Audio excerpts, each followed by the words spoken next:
What it do, snackers and snackettes? It's your boy Gage. I'm here with Coop of Coop's Concessions. It's King Coop, hanging with Mr. Cooper. And we are here to discuss episode 7 of Cloak and Dagger. Freeform's Marvel's Cloak and Dagger. Yes. Coop, talk to me. I love this episode, man. What do we got? I love this episode. Love this episode. I love this. Can I say something before you go too far? I love this episode too. I really do. I was feeling it in this episode. I'm just going to say that. I was feeling it. Continue, sir. All right. So Ivan Hess has been in a catatonic state for almost a decade now. And who Hess? Ivan Hess is the father of Mina Hess. Mina Hess, Mina Hess is the girl that Tandy was being. She's a lady. Yeah, she's grown. She's a lady. Yeah. She is the lady that Tandy. What happened? Yeah, Tandy was being a fake Roxanne intern to get closer to find out information about Mina, to find out more information about Ivan, to figure out, what's to basically clear her father's name at the end of the day. That's right. Yeah, how'd that intern thing go? Yeah, not so good. I mean, but kind of. Yeah, she got what she needed. She got what she needed. What's funny is, like, if she was actually just trying to get a job that paid her a lot of money, like, you would think for a second, like, for all of the stuff she did, the burglaries and the, tricking dudes and then taking them back to the house and stealing their ballet tickets. Which, why did that dude have ballet tickets? But anyway, stealing a ballet, I was really expecting it to be like concert tickets. My man had ballet tickets. To each his own. I'm just wondering. Anyway, he just didn't seem like the kind of judge. Anyway, okay. You would think, as well as she did with that con, she probably really could have just got herself a job at Roxanne. Yeah, she and was made set. herself some money. She was set. She was get out this. I'm just saying, get out this church. Yeah. I mean, don't get me wrong. Like, I understand that she grew up hating Roxanne. Right. I get it. I'm just thinking, like, right. I feel you. Anyway, go ahead, sir. All right. So, while that is happening, Tyrone and Tandy use their powers for the first time to fight together, which was pretty entertaining to see. Gotta say. I'm gonna say yes. Yeah. I'm gonna say yes. You're correct about that, sir. Yes, that's true. It was entertaining for sure. Talk to me about the beginning of this episode, Coop. The beginning of all right, so we got a flashback with Ivan Hess and his daughter Mina, and he's about to go off to work, and she's doing exactly what she told Tandy she used to do: cook cookies in the easy bake oven. I used to give them to my dad all the time. We saw the origin story of the cookie. Yeah. That's what the episode should have been called, Cookies, because it was actually a lot more important than you think it was. That cardamom. Yeah, exactly. Yeah. Really important. And then he's going off to work. Ivan is at the rig the same day of the explosion. This is when it all goes down. Right. He gets in there. He's happy, but then he's asking people, "Hey, did the conducting shield tiles come in?" And they were like, "No, like I know, like they canceled." And he was like, "Who canceled them?" He was really pissed off. He was really pissed off, like it was a little hot. Someone messed up slamming the door, like what happened? And he was like, we got to get what is his name? Tandy's father. Did you figure it out? I have it. Nathan Bowen. Yeah, there Nathan Bowen. Get me Bowen. My man said, "Hey, Ivan, how's your daughter?" "Get me Bowen." My man said, "Nathan Bowen." Someone's like, "What?" "Get me Bowen now." Slamming doors, bro. Like, hold on. Yeah. What I thought was really cool early in the episode, and I didn't even notice it, is that the song that was playing in the background is what he was humming the whole time. I was like, okay, all right, Freeform. About building underwater. I told you, bro, the music in this show, they're on it. Like, Luke Cage music levels of on it. Yeah. Yeah, You know what I mean? Like, it was really cool to see that. yeah. After that scene, we kind of pick up exactly where we left off, where Tyrone and Tandy in the church. Tyrone is pretty much talking to Tandy about what happened with Dwayne and everything. He doesn't know what to do. He's kind of feel like it's his fault and everything. And Tandy was like, "Yeah, I know it's a bad time, but in the previous episode, I had to." Previously on Cloak and Dagger. She realized, she was like, "I need your help. There's this guy. I'm trying to, see his hopes, but apparently I need to see his fears too. And I need you for that. And even though Tyrone was kind of upset, he was like, "I got you." So they went Is that what he there. was like? Was he like, "I got you"? No, it actually took a little bit convincing. He was he was a little more like, "Why are you doing this? Is this what you do?" Yeah, like you just go in the nursing homes and break into people's rooms and touch them. Is this where we are, Tandy? Yeah. So he was like, "You owe me one," and she was like, "I got you. It's all good." So they go back into the dream state where she was in. We see the door, and he gets closer to the door where the darkness is, and then they're automatically inside the rig. Yeah, it's almost like he's able to open the door because he is the video game key to unlock the door. She couldn't get it. She had to go back and get the Metroid powers from the other room. Come back. Now I got the key. I can open that door. Right. Got it. So they're in the rig, and out of nowhere, they being attacked by a guy with an axe. And Tyrone's like, "It's all good. He can't see us." But nope, this man takes a swing. And it's kind of like, okay, this is a lot different from what we normally do separately. This is yeah. Oh snap! He can see us. Yeah. Yeah. The dagger got him with the dagger, and she's quick with her powers. You know what I'm saying? And what better place for Tyrone to get better than right now? Hey, you know what? Let me ask you a question. I haven't seen them really use their powers for the first time in this, right? Do you think that by the end of the season, either of them will ever get called Cloak or Dagger? Yeah. Yes. You do? I do. Bruh. It'll be cheesy. Is it going to be corny? It'll be cheesy. Oh, it's going to be so bad. It's going to be so bad. It'll probably... All right, Cloak. Okay, Dagger. It's going to be one of them. A Stanley cameo. It'll be... Seem pretty clandestine, like a Cloak and Dagger, like for real. Like, nah, it better not be. Yo, that better not happen at all, bro. That better not happen. I just thought I'd throw that out there because I want to say that one of the things I find interesting is that he still has her freaking ballet slipper, and she still puts on his brother's like jacket. And I'm like, my man has been in there, like. He didn't say, "Hey, Slim, if you don't give me this jacket, like, you better give me that joint." And I don't want to, pry too much on this, but the jacket is one thing, but the shoe. Look, I understand.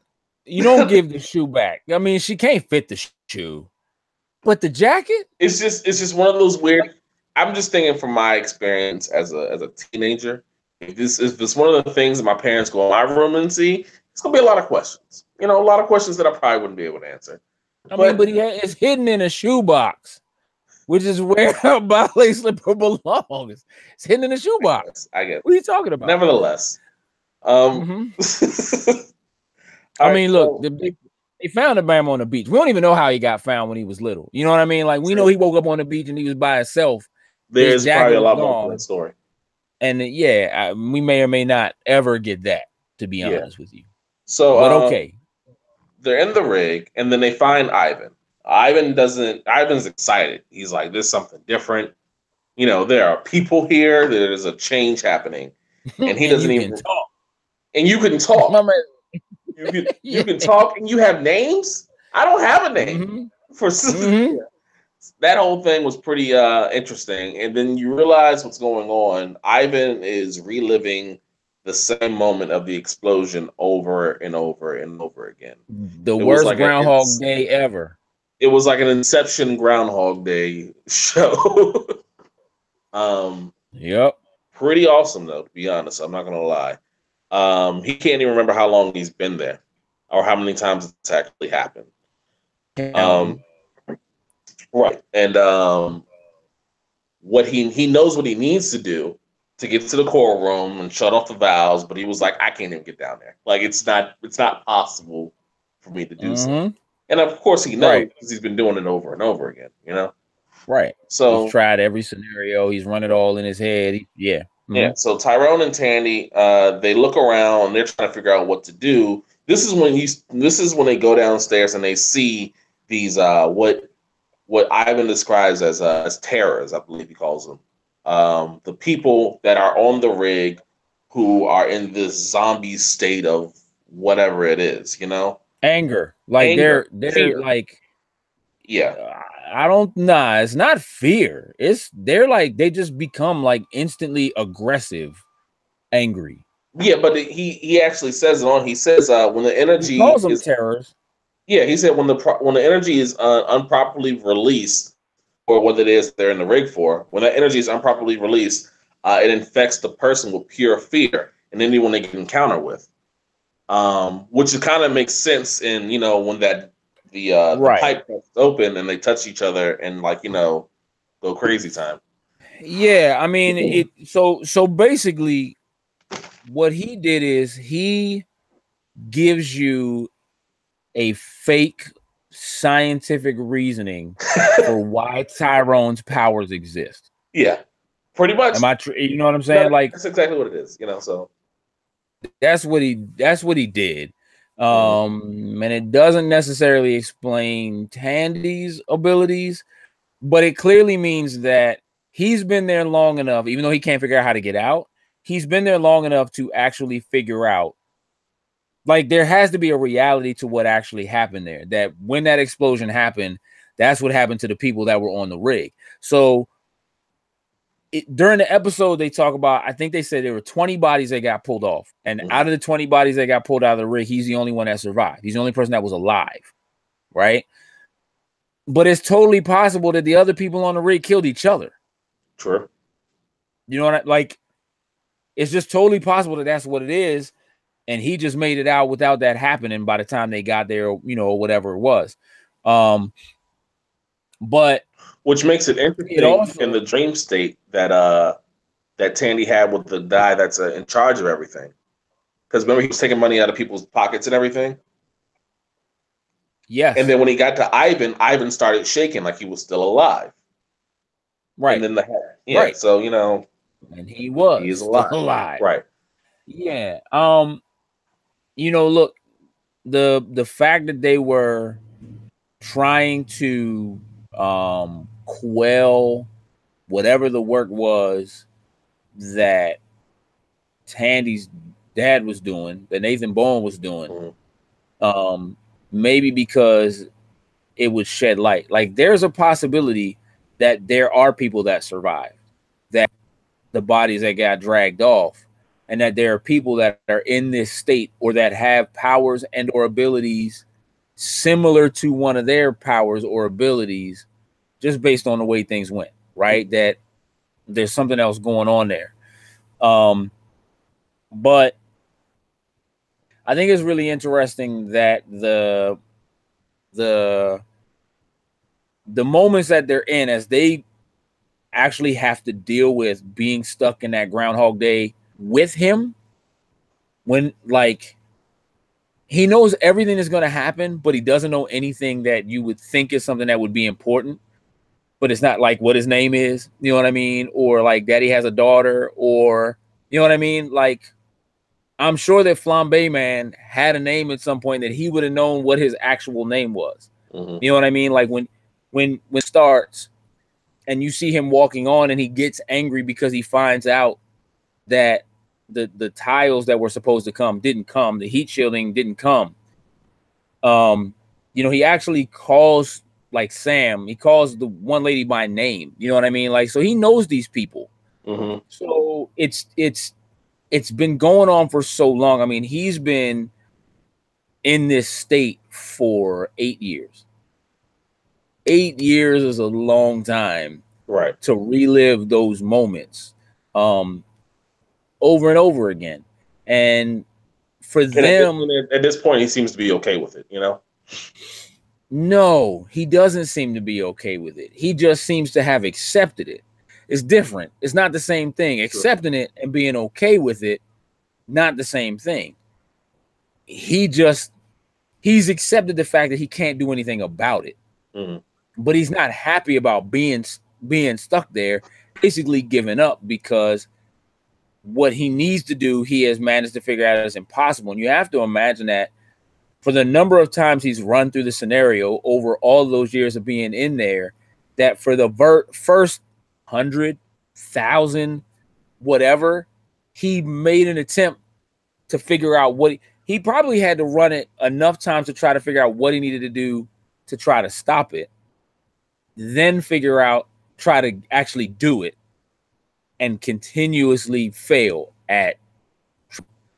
So, you know, I don't know. Like, what would you be like if it was you? If you were in that state, you know what I mean? That you're just kind of reliving those moments over and over and over again in your head. It's almost like he trapped himself. Like, he's not catatonic because of what happened. To me, he's catatonic because in reality, he wanted to be able to stop it so that none of it happened, so none of those people died. You know what I mean? So that, you know what I'm saying? Like, yeah.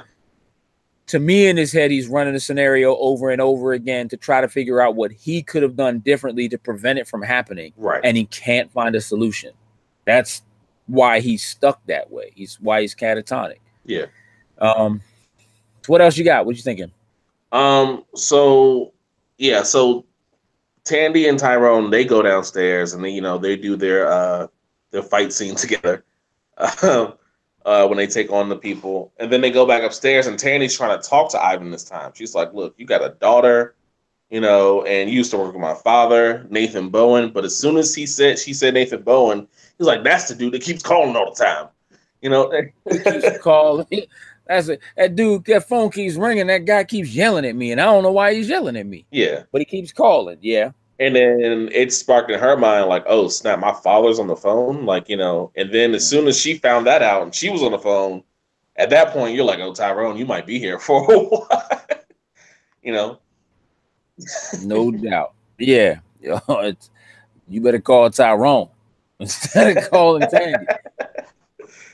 Yeah. My man is just going to keep calling. And when she picks up the phone, first of all, I wasn't expecting him to actually respond to her. Like, I wasn't sure what I was expecting. I didn't know what to expect, but I didn't expect a conversation to actually happen. I expected her to pick up the phone and for him to be yelling and her just like recognize his voice. You know what I mean? And be like, oh my God, that is my dad. She's actually able to have small talk with him, which is, which is enough for her because she hasn't talked to him or seen him in a long time. At this point, Tyrone is like, look, I'm just about to leave you straight up, Yeah, I mean, well, no, actually, when before that, go ahead. Before that, Tyrone actually closes the valves by himself. He actually goes downstairs and does everything by himself. So he basically tries. Once she realizes her father's there and she can talk to him, she allows it to reset so she can talk to him again. Right. Mm-hmm. And he tries to convince her, like, yo, no, we got to go. We got to stop this from happening. We got to go down there and shut these valves off. And Ivan's like, you can't do it. It's not possible. And so he goes and tries to do it himself because she won't go with him. She's just waiting for that phone to ring so she can talk to her father. And he actually got it done, but, it didn't work because it's not his mind. He's not supposed to be doing it, Right. I kind of not that he knew that at the time. Right. Not that he knew it at the time. Yeah. I kind of picked that up, but of course he didn't know at the time.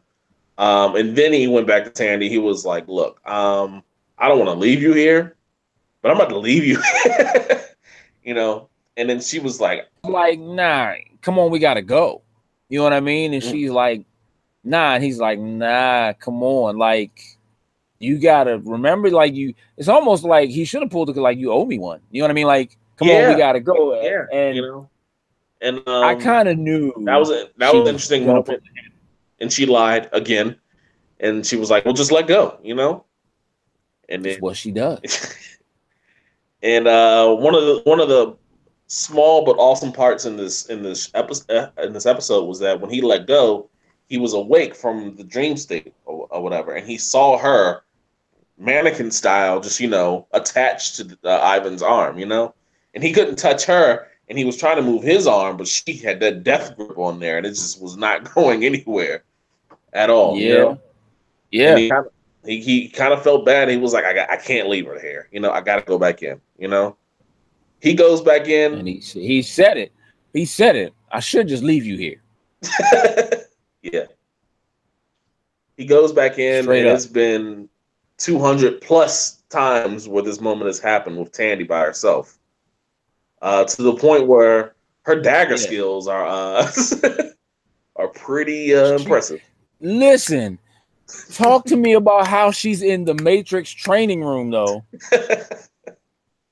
Because in literally like 2 minutes, let's give it 2 minutes. 2 minutes. She reran the scenario 200 plus times and basically had enough practice to become master dagger tossing guru, ace champion, Super Saiyan God, Super Saiyan dagger with the blue pink hair. And he was like, how long you been down here? And she was like, I lost count. Like, when he saw her like, that dagger professionally, he was like, wait, how long has it been? Hold tight, though. Without looking, though. She didn't even look. Yeah. She didn't, and hit my man in the face, though, with a light dagger, with a lightsaber dagger. Yeah, my man's like, what do you mean? How, like, for him, it's like, that's impossible. How could you be this good? So that for me was like, if I has been in that hell for 8 years and she ran a scenario like 200 plus times, because it can't be real time. Because when they were in there, he's like, there's like 1 minute and 40 seconds from the time the phone rings or whatever until the explosion happens. That's all the time you got. Yeah. It's 1 minute and 40 seconds. So obviously there's more time in there than that. But going in real time because he wasn't out of there that long. You know what I mean? For him to get back in there and she's like, I lost count at 200. How is that possible?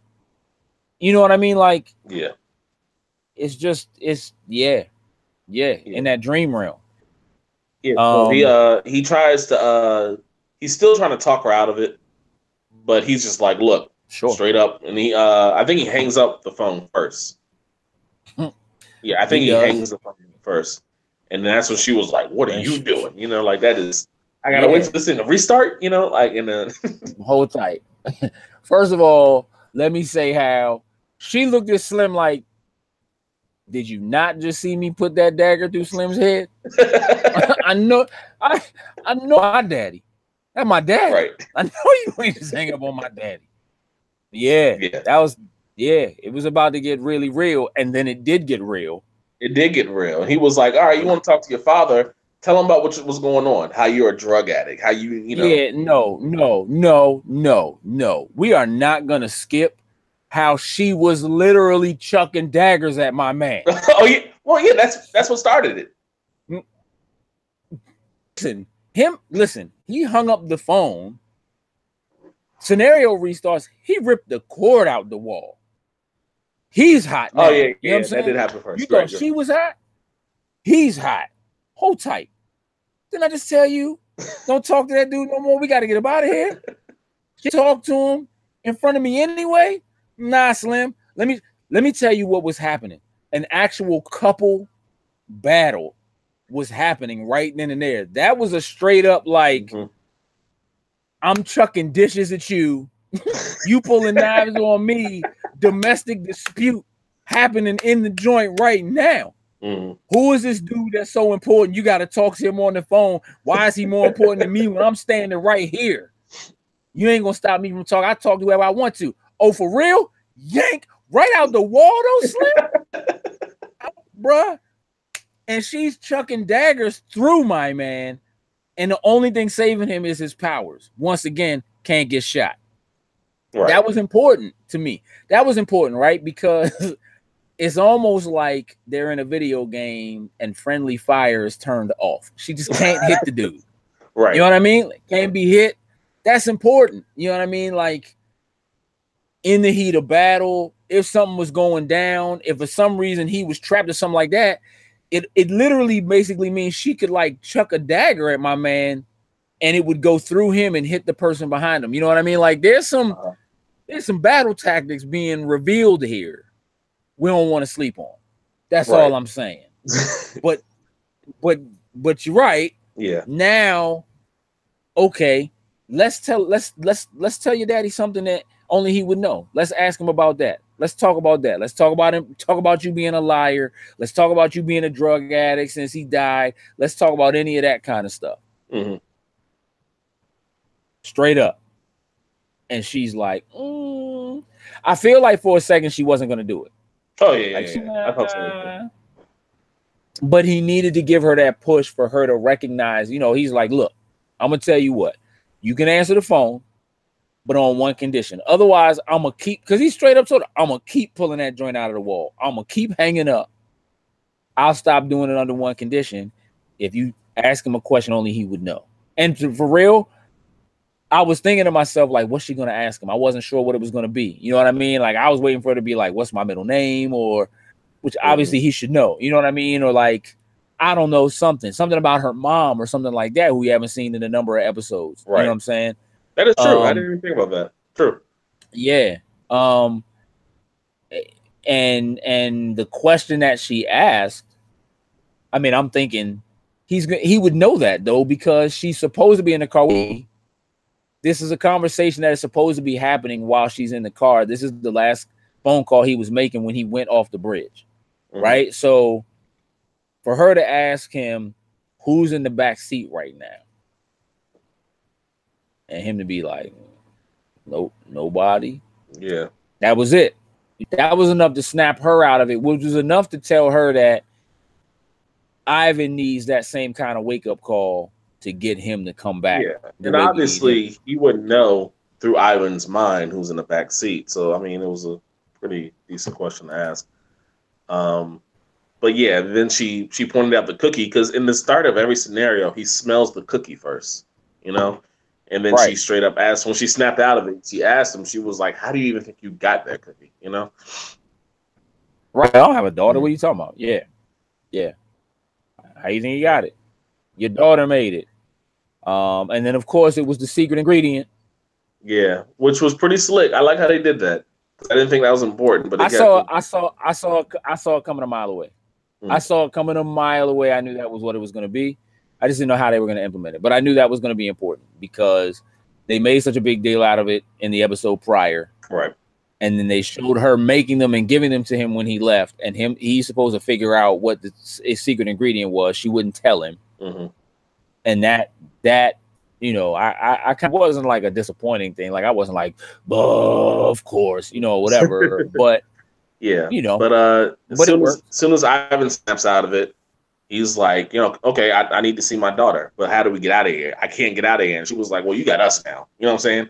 Yeah, he basically said to her, it's not possible. I have run every possible scenario. You know what I mean? I've looked at every possible factor. And then she's like, well, you got two new factors now. You got us. And he like, oh, yeah. And then they get to work, bruh. It's time for this battle scene. We get to work. Yeah. You know what I mean? And they out there doing their thing, working as a team, Marvel team ups. Yeah. Yeah. Powers and power moves. And my man is out there, you know, pushing, moving valves and hitting buttons. And yeah. Lo and behold, my man shuts it down. Just when you thought, because it as soon as he turned the last valve, it started like all the other ones started, the big white screen. So just when you had enough of it, like, you know, they wake up back in the hospital, and he's like, okay, so who are you? And where's my right? Like, how did y'all get here? And I would have loved to have really seen them answer that question. So now I'm really amped for the next episode. Like, okay, what does this mean? Because they're like clearly like spying on her, talking to her daddy while she gives him new cookies. So that was a pretty dope moment. And so we finally got to see what their powers can do to benefit people in some way. Sure. So I thought that was pretty cool and interesting. The last part of the episode, which we're about to talk about, was actually my favorite part, to be honest. Okay. When everything's said and done, Mina's happy. She got her father back. She brings the cookies. You know, they're happy. They got something accomplished.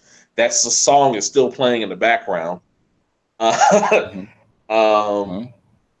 You know, Tandy is about to go to sleep with Billy's jacket.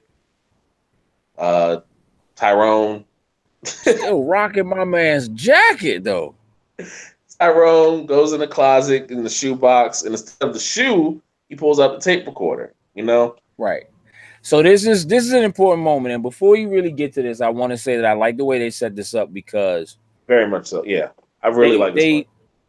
They had that conversation in Ivan's mind about what would you do?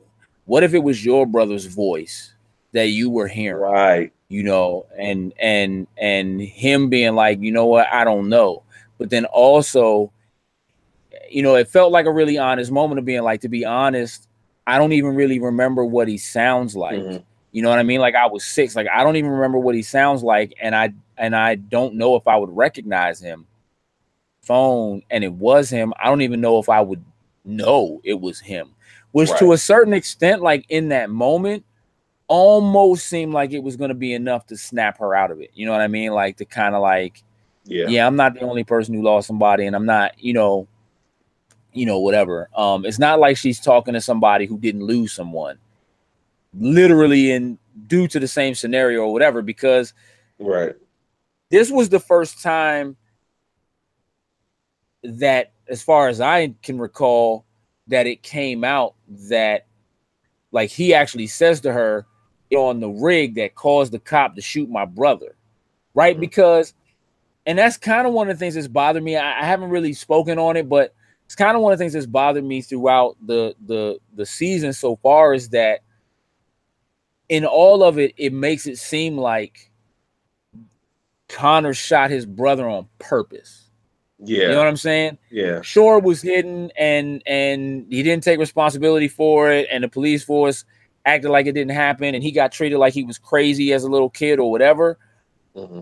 But every time they brought it up or talked about it, every time they showed it after that or talked about the scenario or whatever, it just made it seem they really kind of, I feel sort of some kind of way about the way they kind of played on it and made it seemed a little hard into like the whole thing between police and black people, and you know what I mean, all the young black men that are being killed, you know, by police officers, undue, is on videotape and all this other kind of stuff, and you can't get justice. And in a situation like this, there's a situation on TV where you don't have, there was more than one person who saw what happened. You know, there was the other officer, and obviously there was Tyrone. Clearly we know there was Dwayne, who isn't alive for that to matter anymore at this point. But the first time where I feel like it's come out that, well, it's not like Connors just shot him to shoot him. You know what I mean? He shot him because the explosion on the rig scared him, made him, you know, and that's how he ended up shooting him. So, you know, even though Connors has been made out to be this really bad guy, this really bad cop who, you know, is doing all this stuff with the drugs and all that kind of stuff, the truth of the matter is, like, when the show opened, you know, I looked at it like, I was like, oh man, he shot his brother, you know, or whatever. But at the same time, it was like, it wasn't really his fault, so to speak. So yeah, I mean, I think it's important that kind of came out. I wonder if they're going to talk about that or lean into it anymore. But I think it's the first time that the two of them, as Tandy and Tyrone, connected specifically by the same explosion. That it was the explosion on the oil rig that pulled them together that way. So, and that was another connection they had. But the fact that Tyrone called her before he listened to the tape recorder, because it wasn't a situation where like I'm calling you because we have power, so we have this connection and we're always attracted to each other. I'm calling you because you have a similar scenario that I'm going through grief that I know that you will understand. It kind of takes away everything from what it is that they do to be like, okay, at a common point, without any supernatural stuff going on, we both share the same emotion. I called you because I knew you. Especially considering her ability to hear her father again came from their ability, like they were in somebody's dream sequence, right? And she was able to hear his voice and kind of have a conversation with him, right? And then he didn't call his girl. He called Tandy. That's not his girl though. That's not his girl. You know what I mean? She told Auntie that's not my dude. That's not my boo. I don't know what you're talking about. You know what I'm saying? I was just in his room the other night. I don't know what you mean. But this was the best. This is the connection I've been waiting for, because they had a lot of stuff together where it's like, okay, they did this together. Okay, they realized they need each other for this. But this was the connection to be like, this is Cloak and Dagger, you know? And I thought that was really cool within that scenario, how they got that connection together. Because she was like, I liked it. I like, you know, Billy was rapping, and then she made a joke. She was like, "Yeah, you were okay, but you hadn't even met me yet," and stuff like that, you know. And then basically told him like, "Yeah, you was garbage." You know what I mean? And he was like, right. He was like, I mean, I was 6, and she was like, "Nah, even for 6, bro, you was garbage."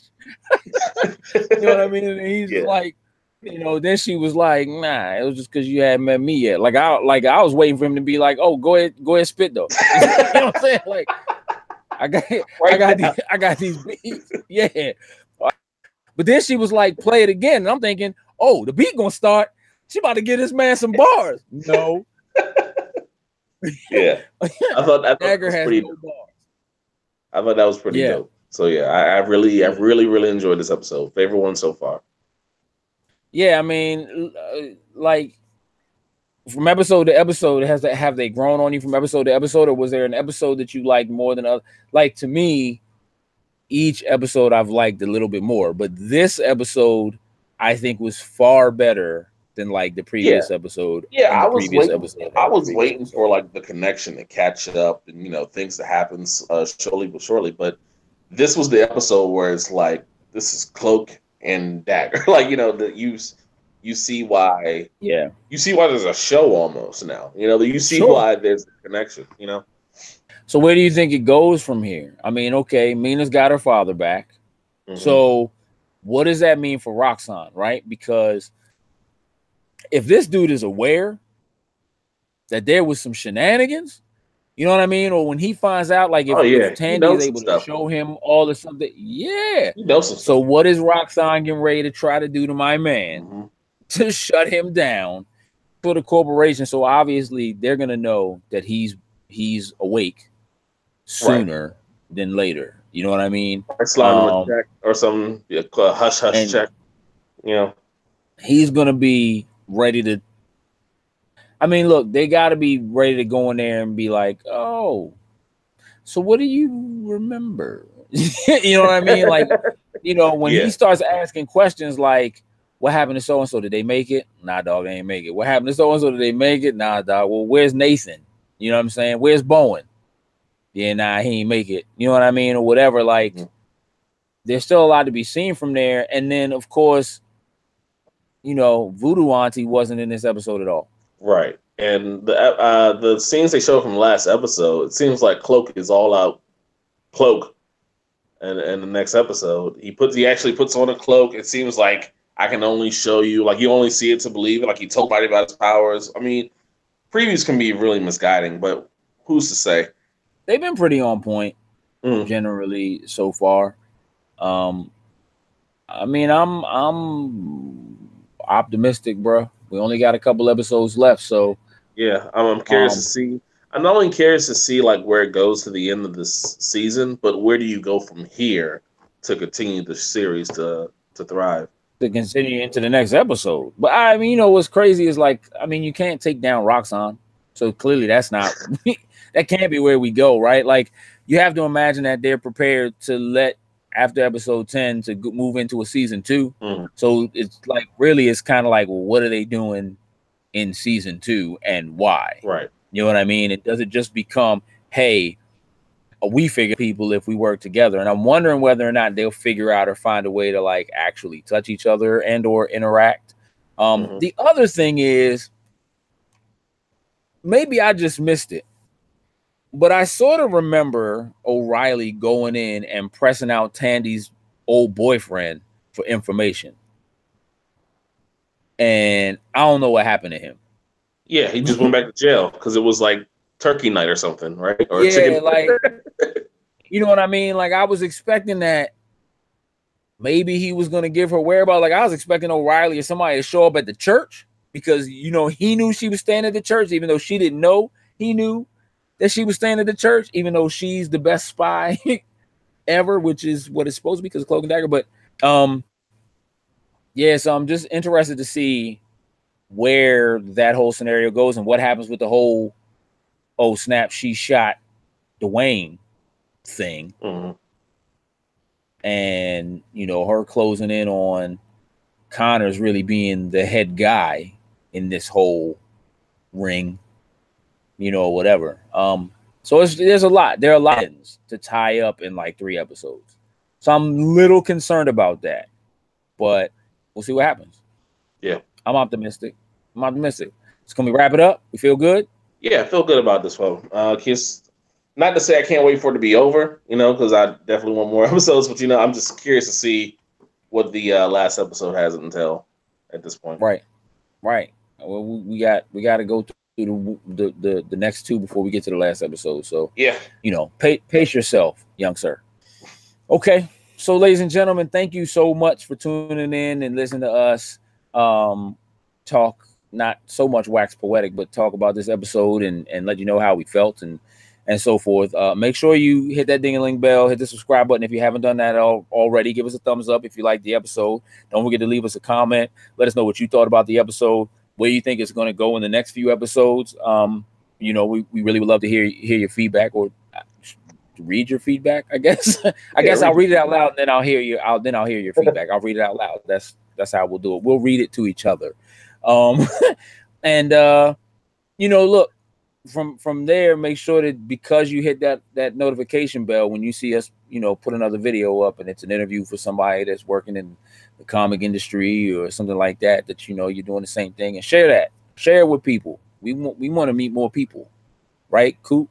Yeah, definitely. Always good to meet more people. We like meeting people. So yeah, keep your eyes out for what we have left coming from All-Star Comic-Con, and keep your eyes peeled for new content that we will have coming from BlurCon, which is coming in like 2 weeks. So you'll start to see content coming from there as well. Make sure you're tuning in every Monday morning at 10 a.m. for our Loading Snacks Week. All of the things that are happening in pop culture and video games and TV and movies and all that jazz. And then like Coop sometimes does top 10s. Don't you do that? Top 7s, top 5s. He does top joints. You know, some anime vault stuff, comic book stuff. Keep your eyes peeled. We're Loading Snacks. And we're out, Toodles and Loos. I can't keep doing this because I need this hand in order to stop the broadcast. So, bye.